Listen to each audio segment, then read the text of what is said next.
নমস্কার, আমি তস্মিনা। নমস্কার, আমি ইন্দ্রাণী। শুরু করছি বিয়ন্ড পলিটিক্স। ডাবল ইঞ্জিন সরকার ব্যর্থতায় রাজধানীর হাওয়ায় বিষাক্ত ছাই। আমি আজ সকাল সকাল একটা সুখবর পেয়েছি। কি সুখবর বলতো? ঘুরতে যাব মানালি, ডিসেম্বরের মাঝামাঝি, বরফও পাবো। সে তো খুব ভালো কথা। তা কিসে যাচ্ছিস? প্রথমে দিল্লি যাব, দিল্লিতে দুদিন থেকে ওখানে ঘুরে তারপর বাসে মানালি। দিল্লিতে দুদিন কি করবি রে? দিল্লি আমি আগে কখনো যাইনি, তাই লালকেল্লা, জামা মসজিদ, কুতুব মিনার কত কি দেখার আছে। সরোজিনী মার্কেটে যাব, সস্তায় কিছু শপিং করব। সঙ্গে একটা অক্সিজেন সিলিন্ডার, পারলে একটা অ্যাম্বুলেন্স, এবং পারলে গোটা আইসিইউ নিয়ে যাস। সে কি? কেন ঘুরতে যাচ্ছি আমি, এসব কেন নিয়ে যাব? দিল্লিতে এখন রাজ করছে একটা দানব, দূষণের দানব। জানিস কি? দূষণের দানব? সে আবার কি? মানে পলিউশন। দূষণ এত বেড়েছে, দিল্লিতে থাকতে ভয় পাচ্ছে মানুষ। এয়ার কোয়ালিটি ইন্ডেক্স বা AQI দিল্লিতে 348। নয়ডার মতো শহরে দূষণের মাত্রা 500-র কাছাকাছি। বাপরে, এ তো ভয়ানক অবস্থা। তা না হলে বলছি কি, অবস্থা এতটাই খারাপ যে দিল্লির রাস্তায় প্রতিবাদে নেমেছিল দিল্লিবাসী। তারপর কি হয়েছে? দিল্লি প্রশাসন, বিজেপির প্রশাসন, অমিত শাহের প্রশাসন, দিল্লির সরকার, বিজেপির সরকার, রেখা গুপ্তার সরকার, তারা দূষণ সামাল দিতে পারেন না, কিন্তু প্রতিবাদ সামলাতে জানেন। কেন, কি হয়েছে বলো না। প্রতিবাদীদের উপর লাঠিচার্জ হয়েছে, গ্রেফতার করা হয়েছে বেশ কিছু প্রতিবাদীকে। দিল্লির দূষণ, দিল্লির প্রতিবাদ, আমাকে গোটাটা একটু ডিটেলসে বলো তো। তুই এই খবরটা দেখ, সবটা নিজেই বুঝতে পারবি। দূষণ দানবের দাপটে কাঁপছে রাজধানী। মঙ্গলবারও ঘন ধোঁয়া ও দূষণে ঢেকেছিল দিল্লি। তার উপর ইথিওপিয়ার হাইলি গুব্বি আগ্নেয়গিরির ছাই ভারতের আকাশে ভেসে আসার সম্ভাবনা পরিস্থিতিকে আরও উদ্বেগজনক করেছে।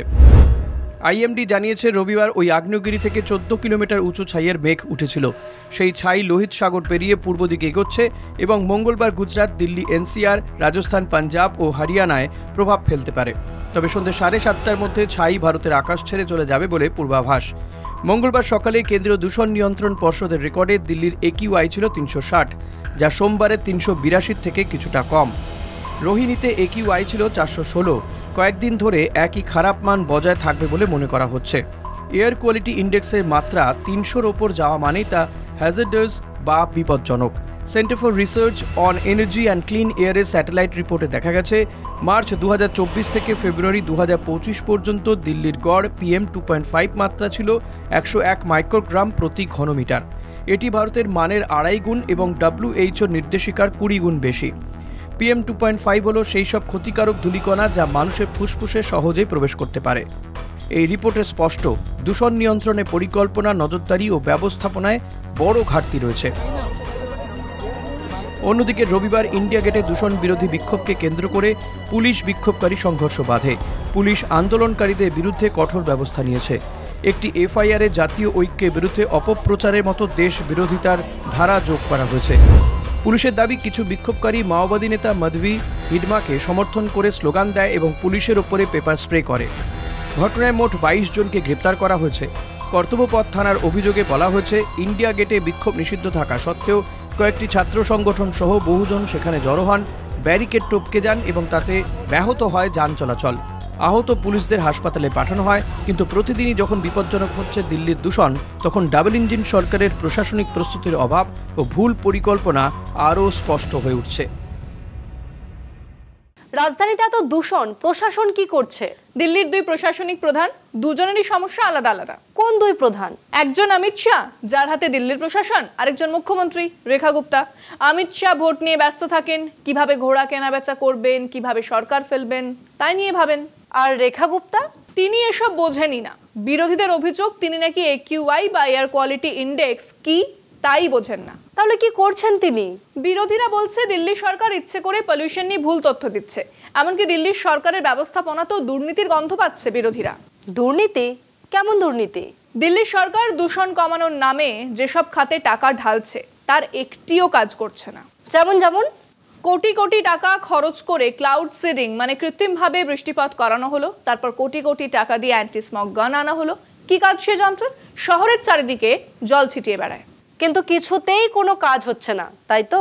না, হচ্ছে না। দূষণের মাত্রা কিছুতেই কমছে না, উল্টে গোদের ওপর বিস্ফোরা। ইথিওপিয়ায় আগ্নেয়গিরি ফেটেছে, সেই বিস্ফোরণের ধুলো দিল্লি অবধি আসতে পারে। দূষণ আরও বাড়ার আশঙ্কায় আতঙ্কে দিন কাটাচ্ছে দিল্লিবাসী। তুমি আমাকে একটু খুলে বলো তো ঠিক কি করছে দিল্লির সরকার? ভুল বিনিয়োগ আর ভুল প্ল্যানিং দিল্লির সরকার হাত তুলে নিচ্ছে। এই দেখ।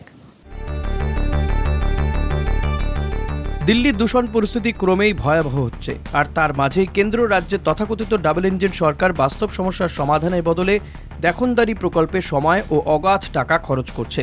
তার সাম্প্রতিক উদাহরণ ক্লাউড সিডিং পরীক্ষা। 28 অক্টোবর আইআইটি কানপুরের তত্ত্বাবধানে দুটি ফ্লাইট ওড়ানো হয়। এই পরীক্ষায় খরচ হয়েছে প্রায় 1.2 কোটি টাকা, যা দিল্লি সরকারের মোট বরাদ্দের প্রায় 40%। আইআইটি কানপুরের পরিচালক নিজেই জানিয়েছেন, পুরো শীতকাল এই প্রকল্প চালাতে প্রায় 25 কোটি টাকা লাগবে। কিন্তু বিশেষজ্ঞদের মতে শীতকালে পর্যাপ্ত মেঘ ও আর্দ্রতা না থাকায় কখনোই এই পরীক্ষা সফল হবে না বলে এই খরচ কার্যত অপচয়। এত টাকা খরচ হলেও মূল সমস্যার দিকে কোনো জোর দেওয়া হচ্ছে না। তথ্য বলছে, দূষণে রাস্তার ধুলোর অবদান মাত্র 1.4%, খড় পোড়ানোয় 0.3%, কিন্তু যানবাহন দূষণের ভাগ 20% সর্বোচ্চ। দিল্লির সরকার 10,000 হিটার পাহারাদারদের দিতে শুরু করেছে, যাতে কাঠ কয়লা পোড়ানো কমে। উদ্যোগটি ভালো হলেও এটি গোটা সমস্যার তুলনায় খুবই ছোট পদক্ষেপ। তা সত্ত্বেও যানবাহন নিয়ন্ত্রণে কঠোর সিদ্ধান্ত নেওয়ার রাজনৈতিক সাহস নেই। সিএকিউএম পুরনো গাড়ি সরানোর নির্দেশ দিয়েছিল, কিন্তু সমাজ মাধ্যমে প্রতিবাদের পর ডাবল ইঞ্জিন নেতৃত্ব সেই নির্দেশ থেকেও পিছিয়ে এসেছে।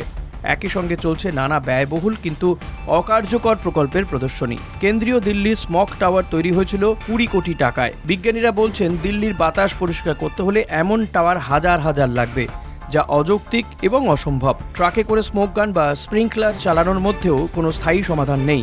তবু এগুলিকে সাফল্য হিসেবে তুলে ধরা হচ্ছে। আপ নেতা সৌরভ ভরদ্বাজ অভিযোগ করেছেন, এই বছর দূষণের সূচকও ইচ্ছাকৃতভাবে কম দেখানো হয়েছে। AQI 500 হওয়ার কথা 350 দেখানো হয়েছে, যাতে সরকারের ব্যর্থতা আড়াল করা যায়। তার দাবি, গ্র্যাপের নিয়মও ঠিকমতো মানা হয়নি এবং বেসরকারি নির্মাণ কাজ অবাধে চলতে দেওয়া হয়েছে। এইসব অদূরদর্শী সিদ্ধান্ত ও রাজনৈতিক টানাপোড়েনের মাঝেই দিল্লির হাওয়ায় ক্রমশ বাড়ছে বিষের পরিমাণ। মানুষ শ্বাসকষ্টে ভুগছে, কিন্তু শাসক এখনও বাস্তব সমাধানের বদলে ব্যয়বহুল পরীক্ষার দিকেই মন দিচ্ছেন।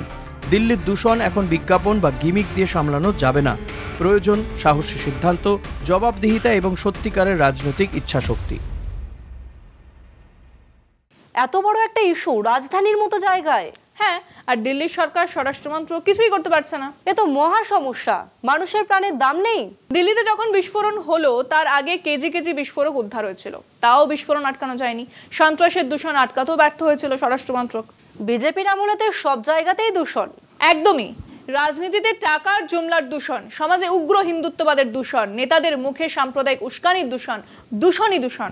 আর ওদিকে নরেন্দ্র মোদী ধ্বজা তুলে রামরাজ্য বানাচ্ছেন। হ্যাঁ, বলছেন 100 বছর পরে লোকে আজকের দিন মনে করে বলবে 100 বছর আগে নরেন্দ্র দামোদর দাস মোদী ধ্বজা তুলে ভাষণ দিয়ে রামরাজ্য প্রতিষ্ঠা করেছিলেন। লোকে বাঁচতে চাইছে, প্রাণ ভরে শ্বাস নিতে চাইছে। 100 বছর তো অনেক দূর। আমার না একটা গল্পের কথা মনে পড়ছে। কি গল্প বলে তো?